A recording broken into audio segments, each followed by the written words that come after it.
ঢাকা শহরে ঘুরলে একটা নাম বলে না যে কি 10% অমুক, এই মহানগরীতে ওদের নামের আগেই বিশেষণ যুক্ত হয়ে গেছে। এখন এটা তো আমি বলি নাই, আমি নাম উচ্চারণও করতে চাই না, কিন্তু ওই 10% বললেই বলে দেবে নাম কি। তারেক রহমানকে ফিরিয়ে এনে দলের একটি গ্রুপ সুবিধা নিতে চায়, মন্তব্য সালাউদ্দিন কাদের চৌধুরীর।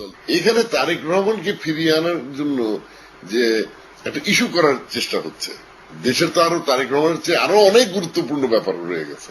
বর্তমান যারা আমরা সুস্থ আছি, বাংলাদেশে আছি, আমাদের সামনে তো অনেক বড় বড় বিপদ। ঢাকা শহরে এমন অনেক এজেন্ট খুঁজে পাওয়া যাবে যে বলছে এই তো ভাইয়ের সঙ্গে কথা বলা হয়ে গেছে, এই ভাইয়া এই বলে দিয়েছে, ভাই এই বলে দিয়েছে, এই ভাইয়া এখনো বিক্রি হচ্ছে।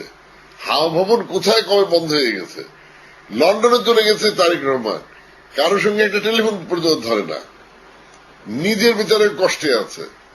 আর এখানে তার উপরেও কত ব্যবসা হয়ে যাচ্ছে। কেউ নতুন নতুন গাড়ি কিনে ফেলছে, কেউ নতুন নতুন কি বলছে ব্যাংক অ্যাকাউন্ট খুলতেছে।